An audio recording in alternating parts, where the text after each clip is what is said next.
जानबूझ के गड़बड़ चल रही है या इनकी क्लरिकल मिस्टेक है? महकमा अच्छा या गंदा? नहीं, महकमा मैं सर गंदा नहीं कह सकता। ये हमारे माई बाप है, ये हमारे माई बाप है। सरकार बिना खर्ची और बिना पर्ची के हिसाब से भर्ती कर रही है। हम उसी पैटर्न पे अपनी भर्ती को कंप्लीट कर रहे हैं। राज्य बोल के काम करवा दो नहीं सर, हम सरकार हमारी भर्ती पे 4 टोटल केस थे। 4 केस में पहला केस एक्सपीरियंस वाला केस था, दूसरा केस सोशियोइकोनॉमिक का केस था। जब तक ग्रुप डी का रिजल्ट नहीं आया था और हम अंदर जाते थे तो हमें ये कहते थे तुम्हारी भर्ती पे एक्सपीरियंस पे स्टे है, तुम्हारे पे सोशियोइकोनॉमिक पे स्टे है। जैसे ही 95 से इन्होंने रिजल्ट निकाल दिया, जब हम जाने लगे तो अब ये लोग कहते हैं कि एच टेट पे आपका स्टे है। एच टेट का 2015 का जो मुद्दा है वो तो पहले ही सॉल्व हो चुका है।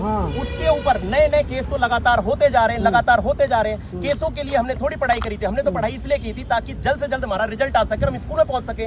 हमने सारी एजुकेशन क्वालिफिकेशन कंप्लीट करी। हमारी क्या गलती है? हमने फरवरी में नोटिफिकेशन आया, उसके हिसाब से हमने अपनी नौकरी छोड़ के तैयारी करनी स्टार्ट करी। अप्रैल में हमारा पेपर हो लिया, जून में हमारी डीबी हो ली और सरकार ने तो यहाँ तक चेयरमैन साहब की स्टेटमेंट थी कि 30 जून तक भर्ती पूरी होगी। उसके बाद उन्होंने भरोसा दिलाया कि आप चिंता ना करो, 15 सितंबर तक आपकी भर्ती पूरी होगी। उसके बाद 15 नवंबर तक की बात चलने लगी, 31 दिसंबर तक की बात चलने लगी और धीरे धीरे करते करते ये फरवरी आ लिया। और अगर अब भी फरवरी से अब हम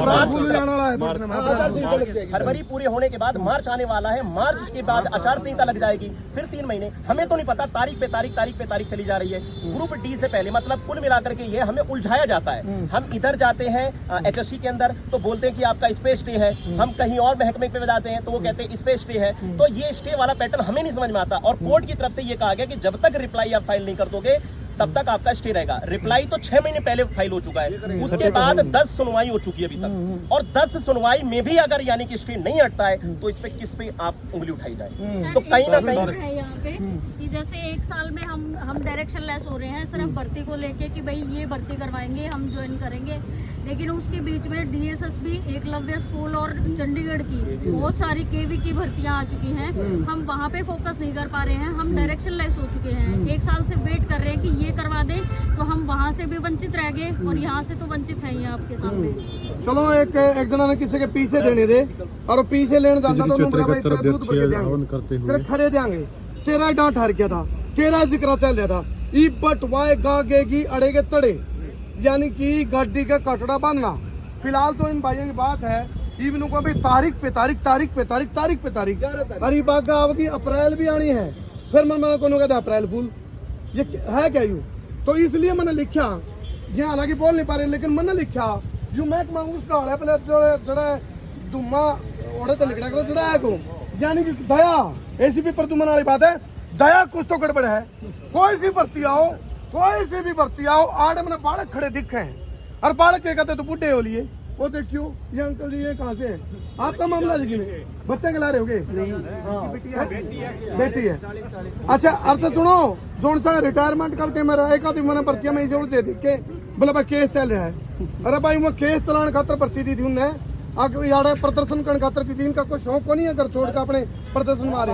सारे रिटायरमेंट वाले ही बैठे मान के चलो, मतलब 40 उम्र हो चुकी लोगों की और पिछले 15 साल से कोई भर्ती नहीं हो रही है। सर टीजीटी की मैं ये बताना चाहता हूँ 15 साल भर्ती नहीं। हमारी फरवरी में वैकेंसी, फरवरी में इसी टाइम केबी का आया था, केबी का रिजल्ट आ लिया, ईएमआरएस के फॉर्म आए थे जब हमारा टीबी हुआ था, उनकी ज्वाइनिंग आ ली। बिहार के अंदर 1 महीने के अंदर 3 फेज पे 4 लाख टीचर, हमारे तो कुल बच्चे ही मिला के 5 से 7 हजार बच्चों की भर्ती है। टोटल बच्चों का कंसीडर देखा जाए तो डिवीजन बच्चों को मात्र 30,000 बच्चे हैं। जबकि कोर्ट कहता भर्ती करो, अध्यापकों की भर्ती करो। सर एक बात और मैं बताना चाहता हूँ, सीएम साहब ने खुद ही कहा था कि 29 तारीख को 29,000 नौकरी देने वाले हैं। तो कब वो नौकरी आने वाली है? मुख्यमंत्री ने सदन में कहा था जो पवित्र जगह है कि हम टीचर की 6 से 7,000 वैकेंसी पूरी करने वाले हैं। कब करने वाले हैं? इलेक्शन की बात है, आचार संहिता लगने वाली है, ठीक है। आचार संहिता लगी तो सही बात है। इनकी बात और थी सितंबर अक्टूबर में खुद भोपाल सिंह खत्री साहब ने बोला था कि 31 दिसंबर विकल्प नहीं संकल्प है, सारी भर्तियां कंप्लीट कर देंगे। और 31 दिसंबर भी गया, 31 जनवरी गई, 29 फरवरी भी गई, एक भी भर्ती कंप्लीट नहीं हुई। एक सिंगल नाटक करता पट्टा, यानी कि नाटक गए। और फिलहाल ये देखो ये महिलाएं बैठी हैं। हाँ जी, आप कहाँ से? रेवाड़ी से आए। अच्छा, आप कहाँ से हो बहन जी? और महिलाएं की सुन लो सर, यहाँ पे मेवा से नूह से भी लोग आए हैं, नूह से भी हुआ है महिलाओं गले सारी तो नूह से भी लोग सड़कों हैं कांड है। और एक मैडम खड़ी थी बाट में सारा दिन, उस पर गाड़ी चढ़ाने की कोशिश करे हैं, धमकी में है, मतलब इतना बुरा काम होया है और माफी मांगने तो नाट गए।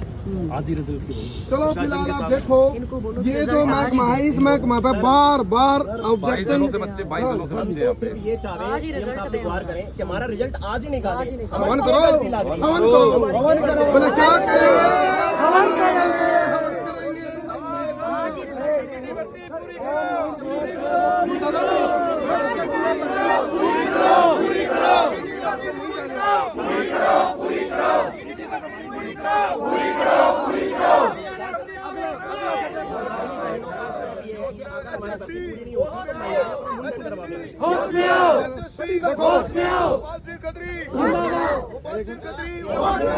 उसमें होंगे भाई, इसी बात उसमें तो उसमें तो पाऊंगे मेरे ख्याल से, लेकिन सम्मान करो।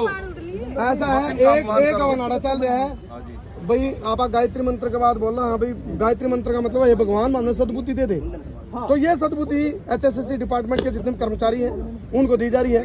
लेकिन एक आड़ा है अवन, वो सद्बुद्धि का है, एक अवन हो रहा है भीतर, उसमें ये डरते ना कर दो। लेकिन मैंने कहा था मैं बिना रुके, बिना झुके, बिना थके, बिना बिके, बिना बके, बिना डरे, बिना दबे, बिना हटे बेबाक पत्रकारिता करूंगा। मैं देखूं एक अवन भीतर चल रहा है, वो भ्रष्टाचार का अवन है। और उसमें कह दो उठा को नियाड़ का सर, जो सरकार ने घड़ा नू लागा, खत्री साहब ने नू लागा, हम गलत मांग कर रहे हैं तो मुंडन करवा के आड़े बैठ जावांगे जब तक भर्ती नहीं मुंडन होगी। क्यों करवाओ आप मुंडन वाले तो इनके हालात बताओ जी, आप बताओ भाई क्या करना चाहिए। 1 साल हो गया, हमने सारी जो अपनी जॉब थी वहाँ छोड़ के बैठे हैं हम, और आड़े बैठ के सड़का पान लाग रहे हैं, तो क्या मतलब है? और जगह फरमाई डेट भी लिख रखी होगी तो यही